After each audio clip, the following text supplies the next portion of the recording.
free art. I'm here with another Friday flip through for you today. This is an artist book that I made.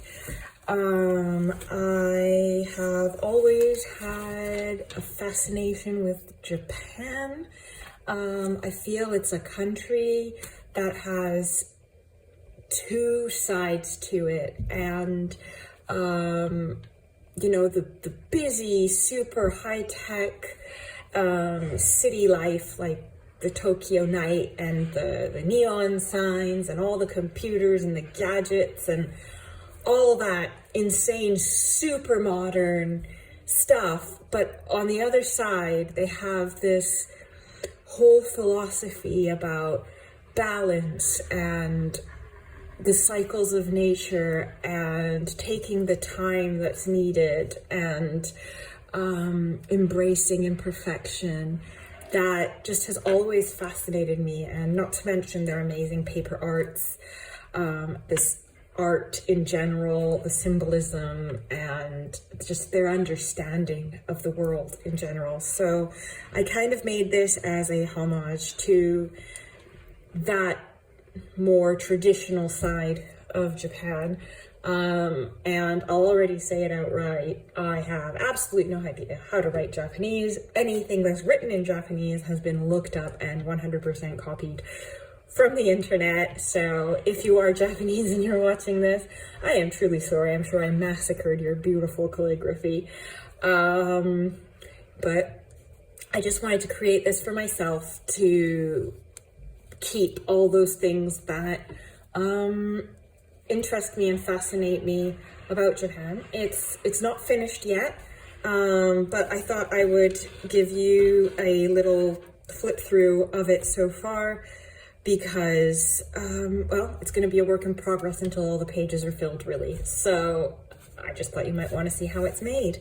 So the cover is made from some packaging that came from The Move. The movers wrapped the stuff in this really amazing thick paper that just felt awesome and so soft, and I loved the way it felt, so I thought it would be a great base for the book. I left the back just the plain paper.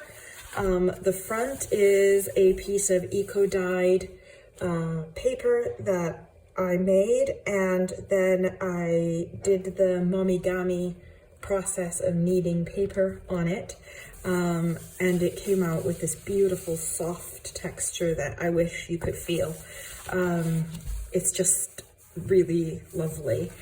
And to cover the spine, I just used a piece of, I believe I used dandelion to dye this one here, with iron mordant in it, and I just stitched the signatures in using a 3-hole pamphlet stitch. On the cover, I have looked up, and hopefully have it right, Wabi Sabi, which is a philosophy, Japanese philosophy,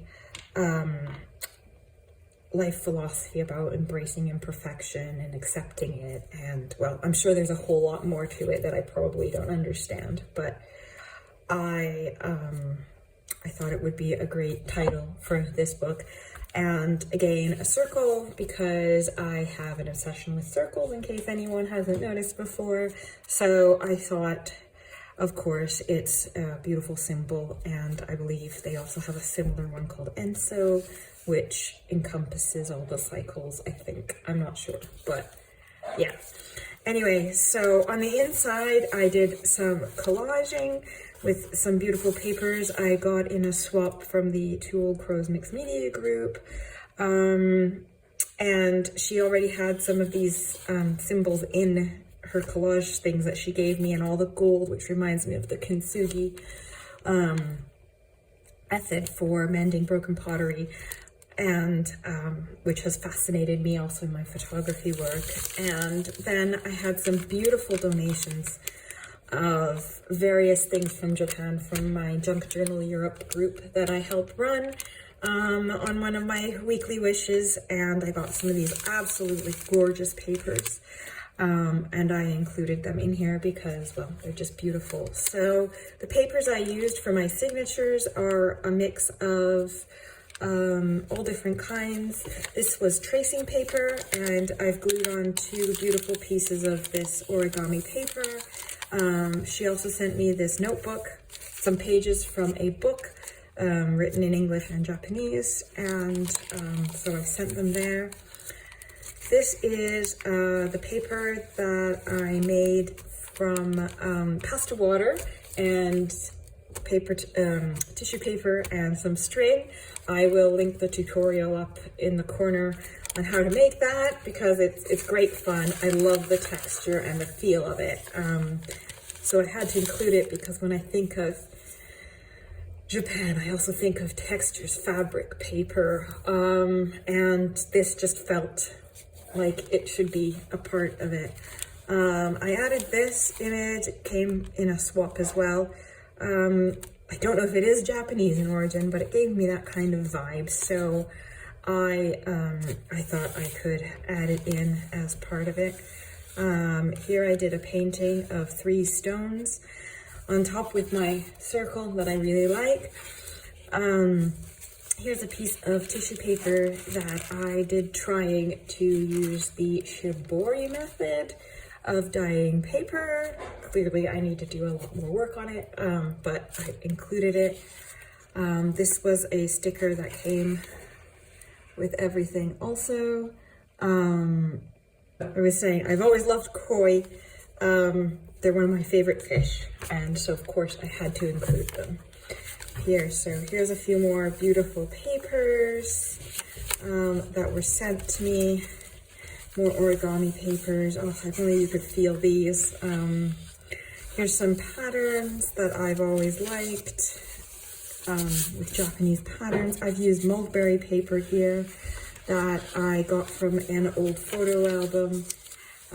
Some lovely designs, some art, another little koi fish tag that I made to pop into this. As you can see, this was a photo album and I recycled it. This was a lovely little kimono that was sent to me, and I put it inside. I haven't written anything in there yet, but I'll have a little think. I do have some beautiful poetry that I like, so I might add that in there. Of course, Mount Fuji, how can you not have that? Some more patterns that I've done in here. Some more of these beautiful papers. As I said, I haven't really filled it that much. Some more shibori. It's the other piece of that for the first signature. Again, koi that I did on the tracing paper. I've got this one and this one here that I've done, and I just love how it gives a completely different pattern to it underneath. This was another attempted shibori paper, a sticker that was sent to me. More beautiful papers, another pattern. I tried to do some butterflies on this one. Can't remember which way I actually did it. This is where the page is, that way. Some more paper, another little tag I made, more mulberry paper. Here I did some sashiko stitching on my tea bag paper that I also made with the pasta water. I have some paper beads I've attached to the string.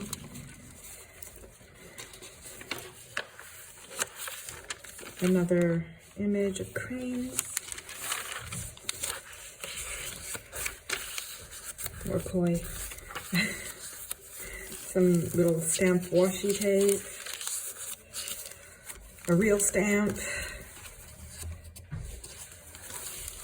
Another little postcard I've tucked in. It fit just right. Again, more fish. Some more cranes with the red moon. And the little birdie.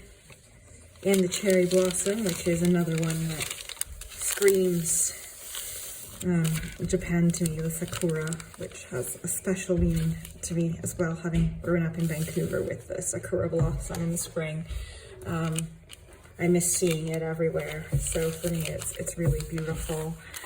Some more beautiful papers, an envelope. This was probably instructions for something, but I thought it was cool. Another one of my pasta water papers.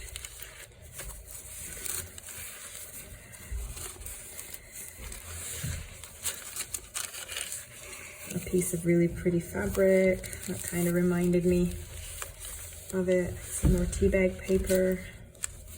Another beautiful illustration.